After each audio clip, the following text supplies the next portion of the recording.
خبرونو سرټکی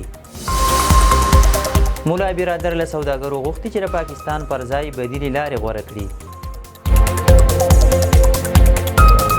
کابل د ایران په زندانونو کې د افغان بندیانو د معلوماتو راټولولو بهیر پیلوي.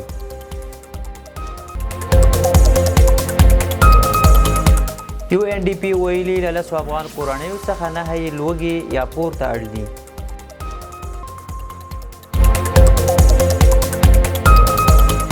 د خیبر پختونخوا وزیر اعلی د افغانستان سره په مذاکراتو کې د ونډې غوښتنه کړې. او ترکیه کې د یوې بار وړونکې نظامي الوتکې غورځېدو له امله 20 سرتیري مړه شوي دي. او اوس هم بشپړ خبرونه. د ریاست الوزرا اقتصادي مرستیال مولا عبدالغني برادر اخون له افغان سوداګرو غوښتي چې له پاکستان سره د سوداګرۍ پر ځای بدیلې لارې غوره کړي. نوموړي ویلي چې دې لارې نه یوازې سوداګري زیانمنه کړې بلکې د افغانستان بازارونه عوام ولس یې له ستونزو سره مخ کړی دی. هغه زیاته کړي که پاکستان له افغانستان سره دا ځل لاره پرانیستل غواړي باید کلک تضمینونه ورکړي چې بیا یې په هیڅ حالت او شرایطو کې بیرته ونه تړي. هغه د پاکستان د درملو واردونکو سوداګرو ته هم خبر ورکړی چې تر راتلونکو 3 میاشتو پورې وخت لري چې په پاکستان کې خپل حسابونه تصفیه کړي او په وینا یې له هغې وروسته هیڅ چاته اجازه نه ورکول کیږي چې له یاد هیواد څخه درمل وارد کړي. دا په داسې حال کې ده چې د افغانستان او پاکستان ترمنځ د جګړې له امله له تېرې یوې میاشتې راهیسې د دواړو هیوادونو ترمنځ ټولې لارې تړل شوي او زرګونه په توکو بار لارۍ ایساري دي. کابل د ایران په زندانونو کې د افغان بندیانو د معلوماتو راټولولو بهیر پیلوي. د طالبانو حکومت د بهرنیو چارو وزارت اعلان کړی چې د ایران په زندانونو کې د افغان بندیانو د ستونزو د حل په موخه د هغوی د شمیر او کره معلوماتو د راټولولو بهیر پیلوي. یاد وزارت په یوه اعلامیه کې ویلي په ایران کې د افغان بندیانو د کورنیو غړي د اړین معلومات د وزارت لخوا په خپاره شوي ځانګړي فورم کې ثبت او یاد وزارت ته واستوي. اعلامیه کې همداراز راغلي چې د احصایې دا بهیر به د هغو افغانانو د ستونزو په هواري کې مرسته وکړي چې په ایران کې بندیان دي او هڅه کیږي له ایران سره د حقوقي او کونسلي همغږۍ له لارې د هغوی حقونه خوندي شي. تر اوسه د ایران په زندانونو کې د افغان بندیانو دقیق شمیر روښانه نه دی خو د نارسمي شمیرو له مخې نږدې 6,000 تنو ته رسیږي.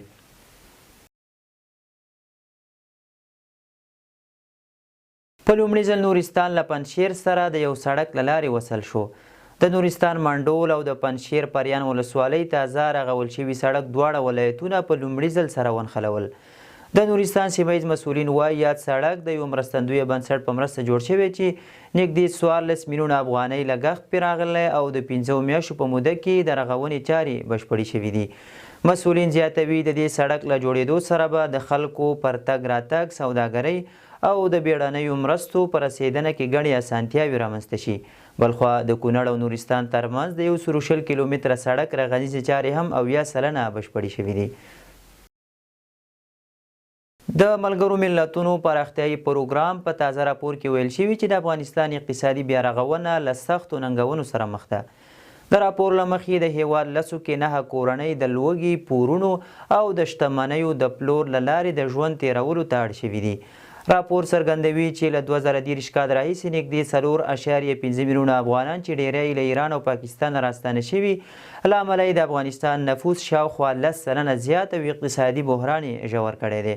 ملګري ملتونه خبرداری ورکوي چې د زلزلو، سیلابونو، وچکالۍ او د عامه خدمتونو کمزوري سیستم له امله د افغانستان بشري وضعیت لا بحراني کیږي. یاد راپور ته تر اوسه د طالبانو حکومت کوم غبرګون نه دی ښودلی خو له دې وړاندې ویلي وو چې هیواد کې اقتصادي وضعیت مخ په ښه کېدو روان دی او دوی د وزګارتیا کچې ټیټېدو لپاره اغیزمن پروګرامونه لري.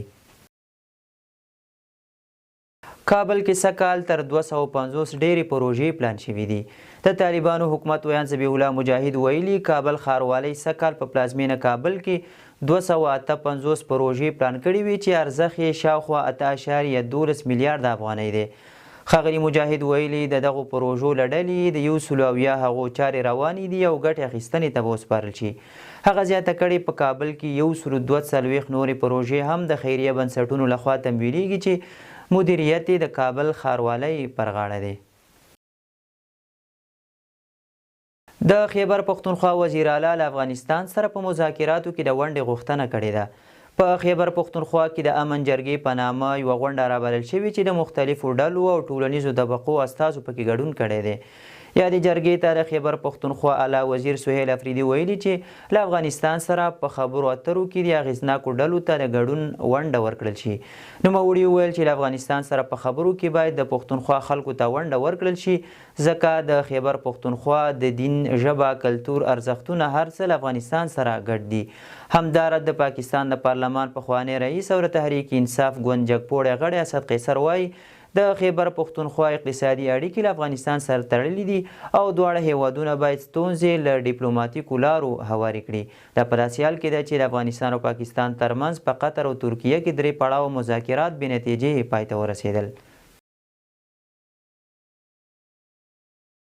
ترکیه کې د یوې باروړونکې نظامي الوتکې له امله 20 سرتیري مړه شوي دي.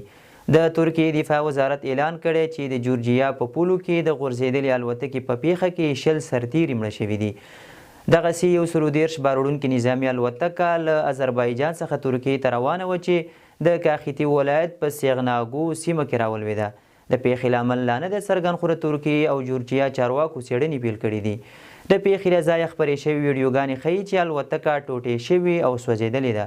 د طالبانو حکومت د بهرنیو چارو وزارت په یوې اعلامیه کې د یادې پیښې له امله ژوره خواشیني ښودلې ده. په 2 برخو د غزې د احتمالي ویش راپورونه ورکړل شوي دي. رویټرز خبري اژانس د 6 اروپایي چارواکو او یوه پخواني امریکایي چارواکي په حواله راپور ورکړی چې په 2 برخو د غزې تړانګې د ویش احتمال زیات شوی. یوه برخه به د اسرائیل تر کنټرول لاندې وي او بله برخه به د حماس تر ادارې لاندې وي.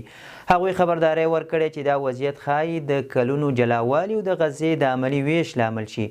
سرچینو زیاته کړې چې که واشنګټن د نتنیاهو پر حکومت فشار وارد نه کړي، اسرائیل به له ژیړې کرښې څخه شاته نشي او په عملي ډول به دغه کرښه په غیر رسمي توګه د غزې په هغو سیمو کې چې د حماس او اسرائیل تر کنټرول لاندې دي جلا کړي.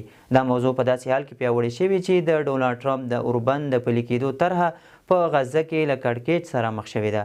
د اسرائیل پوځ اوس مهال د غزې 53 سلنه برخه تر کنټرول لاندې لري چې په دې کې د کرنیزو ځمکو لویه برخه، د رفح سویلي سیمه، د غزې ښار ځینې برخې او نورې ښاري سیمې شاملې دي. عراق کې پارلماني ټاکنې ترسره شوې. د نړیوالو رسنیو راپورونو له مخې د صدام حسین د حکومت له نسکورېدو وروسته په عراق کې 6 پړاو پارلماني انتخابات ترسره شول. د الجزیرې خبري شبکې راپور له مخې په ټول عراق کې 21 میلیونه کسان چې د رای ورکولو حق یې درلود د 4501 رای ورکولو مرکزونو ته ورغلل، څو د 2750 نمایندانو له منځه 309 تنه د دې هیواد پارلمان ته وټاکي. تمه کېږي چې د یادو ټاکنو وروستۍ پایله به راتلونکې اونۍ اعلان شي. د شال ټلویزیون قدرمندو لیدونکو دا د دې مهال لنډ او مهم خبرونه. تر بیا ښه وخت.